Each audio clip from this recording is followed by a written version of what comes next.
আপনারা তো সয়াবিনের তরকারি অনেক রকম খেয়েছেন, একবার এরকমই সয়াবিনের তরকারি বানিয়ে খেয়ে দেখবেন।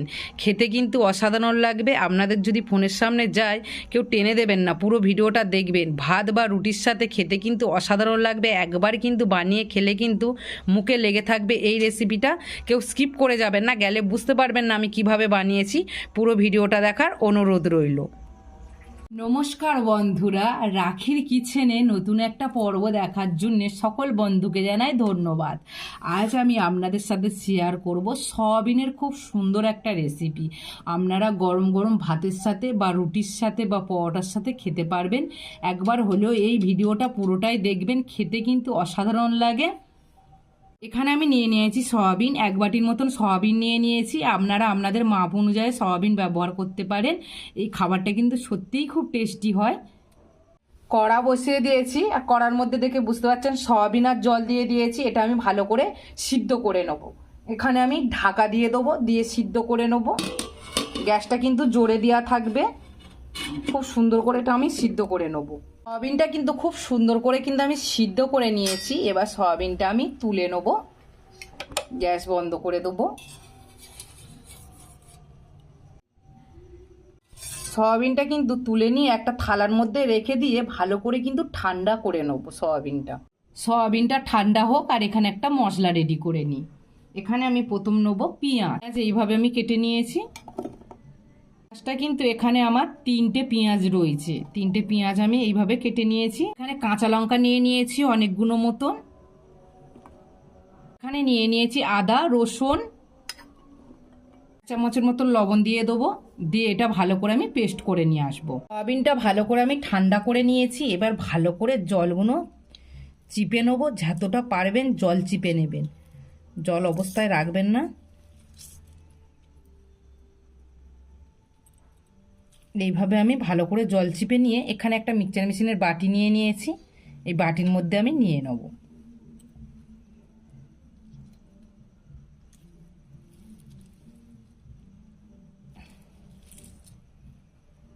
এইভাবে জল চিপে চিপে নিয়ে নেব। ভালো করে জল চিপে মিক্সচার মেশিনের বাটির মধ্যে আমি নিয়ে নিয়েছি। এবার এখানে পুরো একদম ফুল ভর্তি করে আদা রসুন পেঁয়াজ কাঁচা লঙ্কার যে পেস্টটা আমি বানিয়েছিলাম সেটা দিয়ে দেবো 1 চামচের মতো। যে চামচে করে আমি আদা রসুন দিয়ে দিয়েছি, সেই চামচে করে কিন্তু আমি 6 চামচ এখানে বেসন নিয়েছি। 6 চামচের মতন বেসন নিয়ে নেব।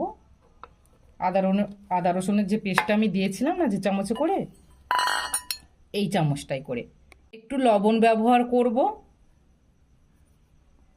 এটা আমি পেস্ট করে নিয়ে আসব। এখানে কিন্তু আমি খুব শুকনো করে পেস্ট করে নিয়ে এসেছি, দেখে বুঝতে পারছেন এরকমই শুকনো করে কিন্তু পেস্ট করতে হবে। এখানে দেবো আমি চালের গুঁড়ো। এখানে আমি চামচে করে মেপে দেবো।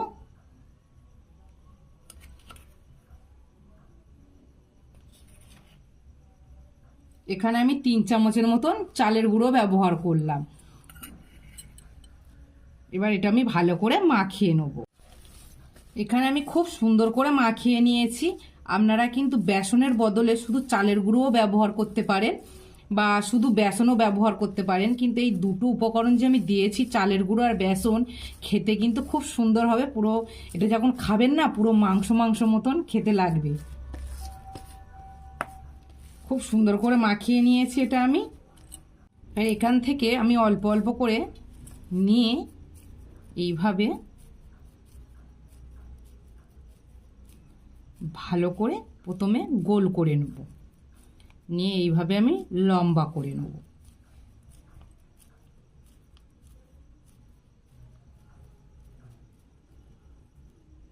এইভাবে আমি একটাই রেডি করে নিলাম। ওইভাবে একইভাবে আমি এখানে সবগুলো রেডি করে নেব। আপনারা চাইলে এইভাবে দুটো হাতের মাঝখানে নিয়ে এইভাবেও গোল করে নিতে পারেন।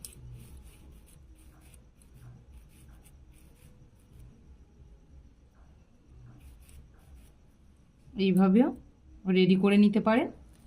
এইভাবে আমি সবগুলো রেডি করে নেব। আমি খুব সুন্দর করে রেডি করে নিয়েছি। এখানে 7টা হয়েছে। এবার এটা আমি ভেজে নেব। এখানে আমি কড়া বসিয়ে দিয়েছি, গ্যাসও কিন্তু জ্বেলে দিয়েছি। এবার এখানে আমি তেল দিয়ে দেবো।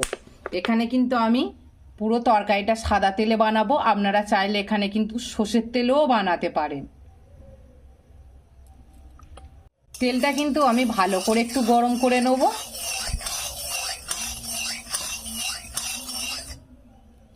তেলটা ভালো গরম হয়ে গেছে, এবার এটা আমি মিডিয়াম আঁচে দিয়ে রাখবো। এখানে আমি মিডিয়াম আঁচে দিয়ে দিয়েছি। এবার এখান থেকে আমি একটা করে নিয়ে দিয়ে দেবো।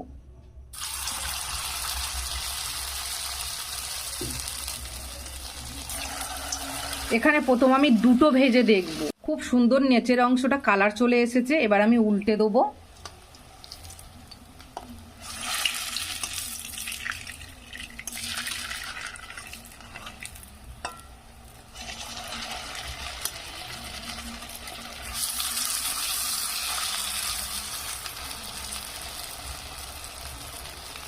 কড়ার গায়ে কিন্তু পিছনের দিকটা লেগে যায়নি, আমি উল্টাতে গিয়েই লেগে গেছে, কিন্তু পিছনের দিকটা কিন্তু লেগে যায়নি। এবার এইভাবে কিন্তু আমি সবগুলো এবার দিয়ে ভেজে নেব, কোনো অসুবিধা।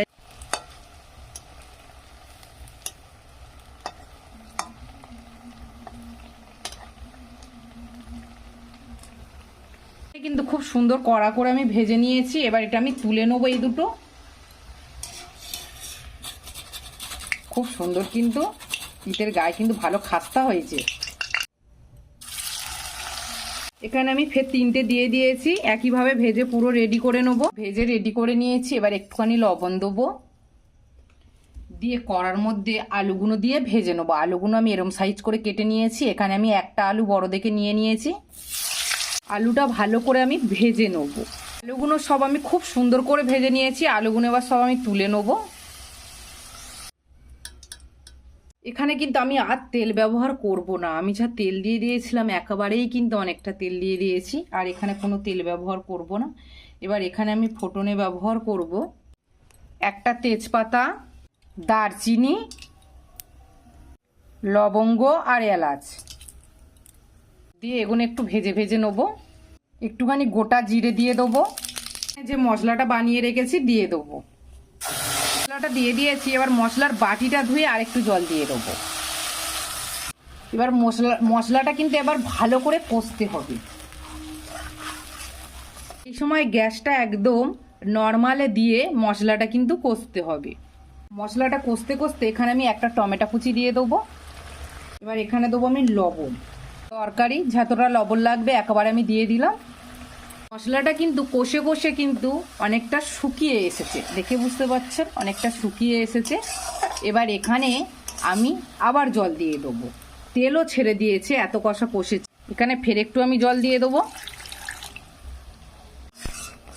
ফের এখানে আমি এটা ভালো করে কষবো। এবার এখানে আমি সব মশলা দেবো। এবার এখানে দেবো হলুদ গুঁড়ো, এখানে দেবো কাশ্মীরি লঙ্কার গুঁড়ো, এখানে একটু চিনি দিয়ে দেবো, চিনি দিলে খেতে ভালো লাগবে। এখানে দিয়ে দেবো গরম মশলা, একটু ছাই গরম মশলা দিয়ে দিলাম। এখানে আমি ভালো করে ফের কষে নেবো। এবার এই সময় কিন্তু গ্যাসটা আমি জোরে দিয়ে কষবো, আর কোনো অসুবিধা হবে না। এবার ভালো করে গ্যাসটা জোরে দিয়ে কষবো। আর এখানে আমি ক মিনিট ধরে কষেছি সেটাও আপনাদের বলে দেবো। আর মশলাটা আপনারা যে যেরকমই খাবেন সেরকমই ব্যবহার করতে পারেন, কম বেশি ব্যবহার করতে পারেন। ফের এখানে মশলাটা কিন্তু কষতে কষতে খুব সুন্দর তেল ছেড়ে দিয়েছে, আর খুব সুন্দর একটা কালারও চলে এসেছে। এবার এখানে আমি আলুগুলো দিয়ে দেবো। আলুগুলো দিয়ে একসাথে ভালো করে কষে নেবো। আপনারা দেখে বুঝতে পারছেন কত সুন্দর কালার চলে এসেছে।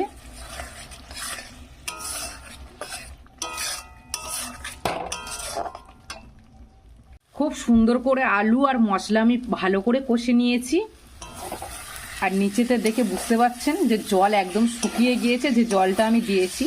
হ্যাঁ, এখানে আমি মশলাটা পুরো কষেছি কত মিনিট ধরে সেটা আপনাদের বলবো। এখানে পুরো আমি 7-8 মিনিটের মতন মশলা কষেছি। যত মশলা কষবেন কিন্তু তত খেতে কিন্তু ভালো লাগবে। এবার এখানে আমি জল ব্যবহার করব। এখানে আমি জলটা দিয়ে দেবো, ধারে থেকে এইভাবে দিয়ে দেবো।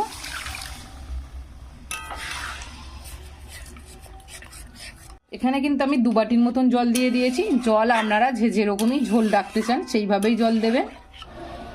এবার এটা আমি ফুটিয়ে নেবো ভালো করে। সময় গ্যাসটা কিন্তু পুরো জোরে দেওয়া থাকবে। এখানে ঝোলটা ভালোভাবে ফুটে গেছে। এবার এইভাবে আমি এইগুলো দিয়ে দেবো।